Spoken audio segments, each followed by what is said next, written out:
오늘 시편의 기자는 두 절에서 이렇게 이야기를 하고 있습니다. 대조적으로 표현을 하고 있습니다. 울며 씨를 뿌리는 자는 기쁨으로 거둔다라고 이야기를 하고 있습니다. 어느 누가 어떠한 일을 시작할 때 울면서 시작한다라면 많은 사람들은 이렇게 생각할 수 있습니다. 저 사람이 얼마나 힘들면 저렇게 울면서 시작할 것인가? 얼마나 힘들고 어려우면 저렇게 울면서 새로운 일을 시작할까라고 이야기를 할 것입니다. 그러나 그 사람의 마음을 보면서 또 그 사람의 모습을 보면서 울면서 시작하는 일로 인해서 저 사람의 결과는 좋을 것이다 라고 예측한 사람은 아마도 없을 것 같습니다. 오늘 우리가 읽었던 이 시편의 126편의 말씀을 보면 울며 씨를 뿌리는 자는 기쁨으로 그 단을 거두겠다라고 이야기를 하고 있습니다. 앞에는 분명 힘들고 어렵고 고난 가운데 있는 상황들을 이야기하지만 그 뒤에는 기쁨과 희망과 또 소망을 이야기해주고 있습니다. 우리가 126편을 이해하기 위해서는 이 지역의 상황을 좀 먼저 알 수 있어야 합니다. 오늘 우리가 읽지 않았지만 4절에 보면 남방 시내들이라는 표현이 나옵니다. 남방 시내라는 것은 남방 네게브 지역을 의미하고 있는데요. 그 지역은 땅이 이렇게 비옥하고 또 농사짓기에 적당한 곳이 아니라 여름에는 한창 가물고 또 겨울에는 이제 비가 많이 와서 시내가 넘쳐 흐른다라고 이야기를 하고 있습니다. 제가 학부 때 한 교수님께서 이 오늘 본문의 말씀을 가지고 지역을 이렇게 설명을 해주셨습니다. 남방 네게브 지역은 사막과 같은 지역이기 때문에 그 사람들이 씨를 뿌린다는 것조차 불가능하다라고 이야기를 했었습니다. 왜냐하면 비가 와도 그 물이 고여 있는 것이 아니라 다 땅으로 스며들고 내려가기 때문입니다. 보통 농사 짓는 곳에 있어서는 땅에 이제 물을 가득 담을 수도 있어야 되겠지만 그 지역은 모래와 같은 곳이어서 비가 오면 그냥 물이 쑥 내려간다는 것이죠. 그러니까 농사를 짓기에는 너무나 좋지 않은 환경이라고 이야기를 했었습니다. 보통 그런 곳에서 농사 짓기 힘들기 때문에 그 사람들은 울면서 씨를 뿌릴 때 한 가지를 가지고 있어야 한다는 것입니다. 비가 와도 모아놓을 수 없기 때문에 하나님께서 이 식물이 자랄 수 있을 때에 적시적당한 때에 필요한 이른 비와 늦은 비를 허락해 주셔야 된다라고 이야기를 하셨습니다. 저는 그때 그 말씀을 들으면서 참 많은 깨달음을 얻게 되었습니다. 그냥 울며 씨를 뿌린 자는 기쁨으로 거둔다라고 그냥 어렸을 때 제 마음 가운데서는 힘들고 어렵지만 그 뒤에는 기쁨이 있을 수 있겠구나 이런 마음만 있었지만 이 말씀의 그 배경을 보니까 땅이 기름지고 농사 짓기에 좋은 땅이 아니라 척박하고 농사 지을 수 없는 그러한 땅에서도 하나님의 도우심만을 바라보며 씨를 뿌린다라는 것이었습니다. 오늘 말씀을 준비하면서 농부의 마음을 한번 생각해 봤습니다. 울며 씨를 뿌린다라는 것이 어떤 마음일까? 참 많이 간절하지 않을 수가 없지 않을까라는 생각들을 해보게 되었습니다. 비가 오지 않으면 아무리 씨를 뿌려도 수확할 수도 없고 그 수확을 하지 못하면 나의 가족들은 먹여 살릴 수도 없는데 과연 이 씨를 뿌릴 때 하나님께서 올해에도 이른 비와 늦은 비를 이 식물이 자랄 수 있도록 보내어 주실까라는 생각들을 하게 되었습니다. 그 간절함이 얼마나 컸는지 하나님 도와주시지 않으면 내가 할 수 없습니다 라는 그 마음으로 울면서 씨를 뿌리지 않았을까 생각해 보았습니다. 간절할 때에는 우리는 의심이 없습니다. 하나님이 비를 주셔야 되는데 우리가 그 간절함을 가지고 씨를 뿌릴 때에 하나님 만약 비를 주시지 않으면 어떻게 할까? 비가 조금이라도 일찍 오고 조금이라도 늦게 와서 이 농작물이 자라면 어떻게 할까? 그런 의심을 가질 마음에 여유가 없다라는 것입니다. 제가 몇 년 전에 있었던 일이었습니다. 저도 그렇게 간절함을 많이 경험하지는 못했었지만 아마 제가 경험했던 간절함 중에 유일하지 않을까라는 생각을 해보았습니다. 그때는 제가 이제 교육자도 아니었고 신대원을 준비하고 있었던 그냥 학생이었는데 외할머니께서 이제 갑자기 쓰러지셔서 병원에 입원하셨다라고 소식을 들었습니다. 근데 그냥 입원하신 것으로 끝나는 것이 아니라 온 가족이 다 모였습니다. 병원에서 의사 선생님이 하시는 말씀이 이제 가능성이 없기 때문에 희망이 없기 때문에 온 가족들이 모여서 장례 준비를 하셔야 될 것 같습니다 라고 이야기를 했었습니다. 근데 중환자실은 아시겠지만 저희가 가서 면회를 하겠다라고 해서 할 수 있는 곳이 아닙니다. 딱 시간이 정해져 있고 그 짧은 시간에 보지 못하면 볼 수가 없다라는 것입니다. 할머니께서 갑자기 쓰러지셨기 때문에 많은 가족들이 자녀들뿐만 아니라 손자, 손녀들이 못 봤던 사람들이 더 많이 있었습니다. 근데 이제 병원에서 그렇게 사형 선고 아닌 사형 선고를 받으면서 이제 가족들이 다 한 명 한 명씩 모이기 시작을 했습니다. 이제 어떻게 해야 될까, 어떻게 해야 될까 그렇게 이야기를 하다가 기도해보자라는 이야기가 나왔었습니다. 근데 이제 할머니께서 사형 선고를 받으셨기 때문에 가족들이 어디 멀리 갈 수도 없었습니다. 그래서 그 가족들이 모여서 기도할 수 있는 곳을 떠오르다가 한 곳이 떠올랐습니다. 바로 복도였습니다. 복도에는 사람들이 그렇게 다니지도 않았고 그곳에서 신학을 준비한다라는 이유로 저에게 그러한 무거운 짐을 지게 하셨습니다. 솔직히 제 마음 가운데 어떻게 기도해야 될지 몰랐었습니다.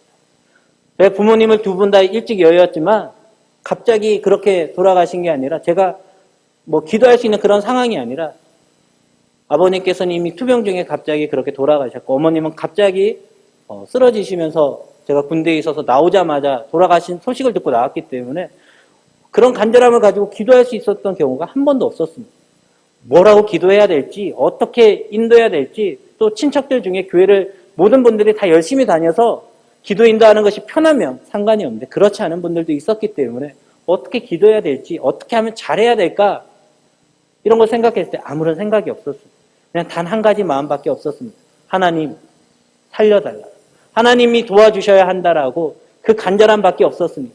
그 마음 가운데 하나님이 도와주시지 않으면 어떻게 할까? 하나님이 우리의 기도를 들어주시지 않으면 어떻게 할까? 그런 염려나 걱정과 근심은 생각할 마음의 여유조차 없었습니다. 그래서 간절히 기도했었습니다. 그리고 그렇게 부르짖으면서 온 가족들이 기도한 것은 아마 처음이 아닐까라는 생각을 했었습니다. 그렇게 기도하고 났을 때 저는 몰랐었습니다. 그런 행동이 얼마나 위험하고 잘못된 행동인지 몰랐었습니다.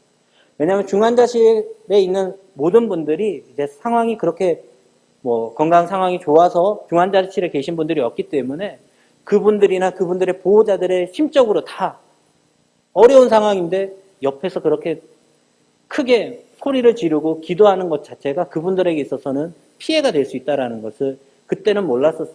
그냥 그런 걸 솔직히 생각할 겨를조차 없었습니다. 그냥 지푸라기를 잡는다는 심정으로 하나님께 매어달리는 것밖에 없었지 그때는 다른 사람들을 돌이켜보고 그들에게 피해가 되지 않을까 그런 걸 생각할 여를이 없었어요. 아마 오늘 농부의 마음도 그러지 않았을까 생각을 합니다. 이 땅은 씨를 뿌려도 하나님이 도와주시지 않으면 안 되는 그러한 땅이었어요. 그러한 땅에 하나님 앞에 울면서 씨를 뿌릴 때에 그렇게 뿌렸을 것 같습니다. 하나님, 주님만이 날씨를 좌지우지할 수 있는 분입니다. 주님만이 날씨를 주관하는 분이십니다.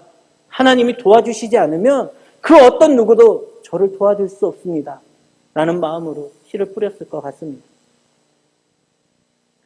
그 씨를 뿌렸을 때, 믿음으로 뿌렸을 때 거두는 것은 바로 기쁨이다라는 것입니다. 왜 오늘 본문의 말씀은 눈물을 흘리는 자가 기쁨으로 그 단을 거둘까라고 말씀했는지 묵상을 해보았습니다. 간절히 부르짖었던 사람은 이렇게 이야기합니다. 하나님께서 그 단을 거두게 하셨을 때 내가 이렇게 씨를 뿌려서 내가 거둔 것이 아니라 이 모든 것이 하나님의 은혜입니다라고 고백한다는 것입니다. 하나님이 올해도 나의 기도를 들어주셨다고 하나님이 올해도 나의 기도를 들어주셨기 때문에 내가 이렇게 기쁨으로 단을 거둘 수 있다라고 고백할 수 있다는 것입니다. 저희 외할머니께서도 온 가족들이 그렇게 부르짖었을 때 하나님의 은혜로 아직까지 다시 건강이 많이 회복되시긴 하셨지만 아직도 편찮으시지만 그래도 퇴원하셔서 저희와 이제 함께 생활하고 있습니다. 제가 그럴 때 하나님 앞에 그때 저는 깨달았었습니다. 하나님 감사합니다. 제가 기도 인도를 잘해서도 아니고 제가 기도의 능력이 있어서도 아니라 그 간절함이 하나님께 올라갔기 때문에 하나님께서 그 기도를 들어주셨기 때문에 할머니의 생명을 다시금 회복시켜 주시고 온 가족들이 이야기했을 때 그 모든 것이 하나님의 은혜이다라고 이야기할 수 있었다라는 것입니다. 제가 오늘 말씀의 제목을 간절함으로, 믿음으로라고 이야기를 했었습니다. 이 본문의 말씀을 보면서 농부의 그 간절함이 다시금 떠올랐었습니다. 그러나 우리가 그 간절함에 있어서 우리가 언제 그렇게 간절할지 한번 생각해 보았습니다.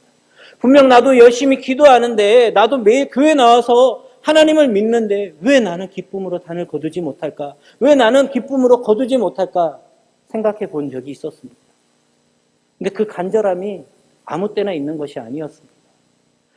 우리가 간절하는 것은 우리의 힘을 빼야 합니다. 내가 할 수 있고 내 능력이 있어서 나의 힘과 나의 생각으로 무언가를 할 때 우리가 하나님 앞에 부르짖는 또 우리의 마음이 달라진다는 것입니다. 그러나 나의 힘을 다 빼고 더 이상 하나님 내가 아무것도 할 수 없습니다.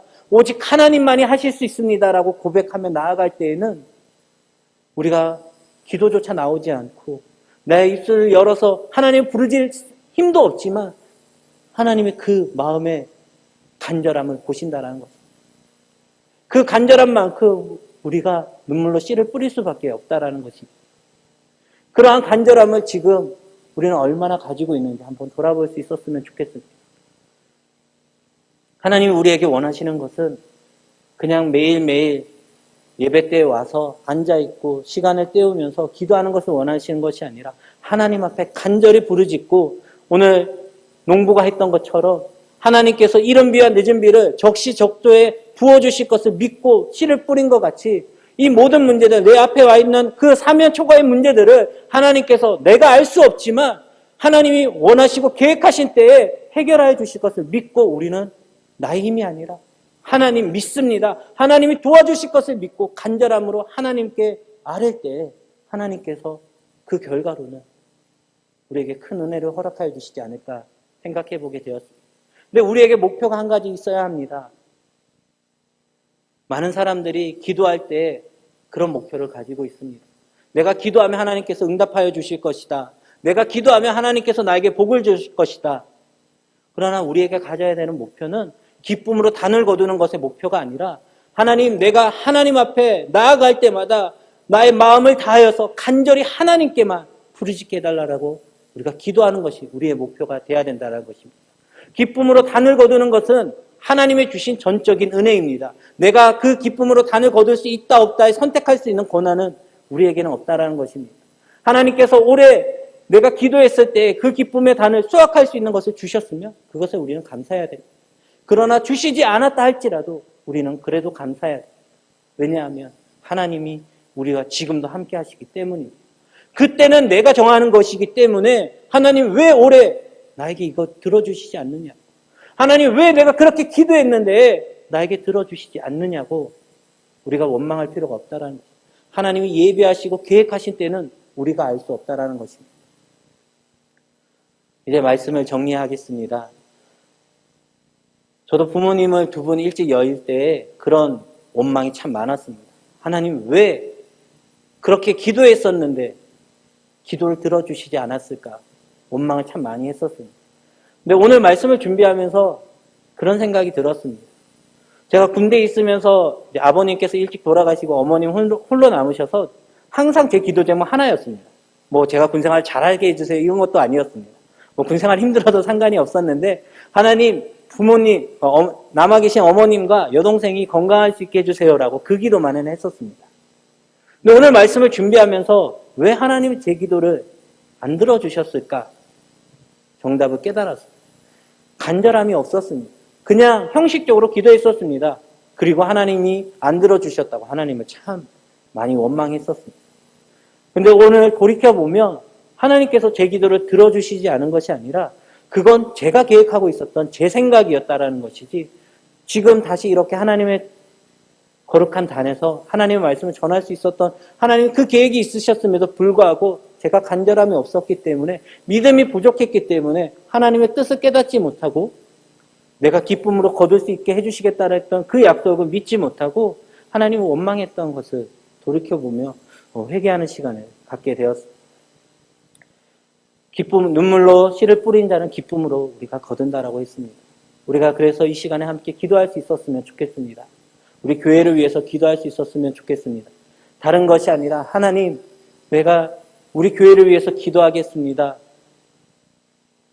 사람의 방법으로 아무것도 할 수 없지만 하나님께서 도와주시고 하나님의 우리의 간절함을 바라봐 주신다라면 우리 교회에 마음에 상처받은 분들이 다시 회복돼서 돌아오며 우리 교회에 이 비어있는 자리가 또 한국교회 이 비어있는 자리가 하나님께서 채워주실 것이라 우리가 믿고 기도하겠습니다. 하나님, 우리 마음 가운데 기도할 때 의심하지 않게 하여 달라고.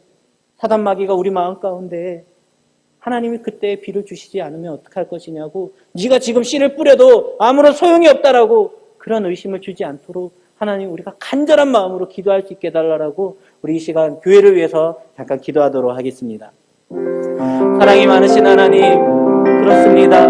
눈물로 씨를 뿌린 자가 기쁨으로 거둔다 했을 때 그 간절한 마음을 가지고 우리가 함께 기도할 수 있게 하여 주시옵소서.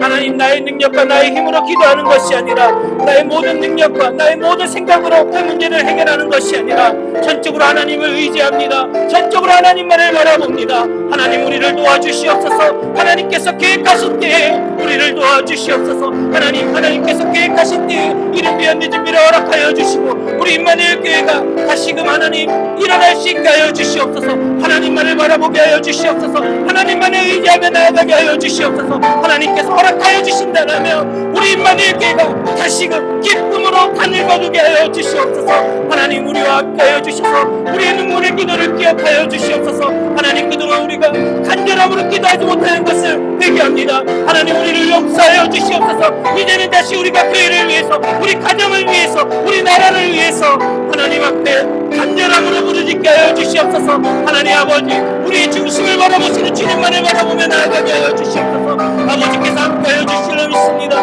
하나님, 우리의 기도를 들어주시옵소서. 오늘 시편의 기자가 말한 것 같이 하나님 아버지, 눈물로 씨를 뿌릴 때에 하나님 기쁨으로 우리가 거둘 수 있는 그 믿음을 우리에게 허락하여 주시옵소서. 하나님, 우리에게 믿음을 다하여 주셔서 하나님만을 바라보며 나아가게 하여 주시옵소서. 주님이 우리와 함께 하시면 우리가 믿고 나아가게 하여 주시옵소서.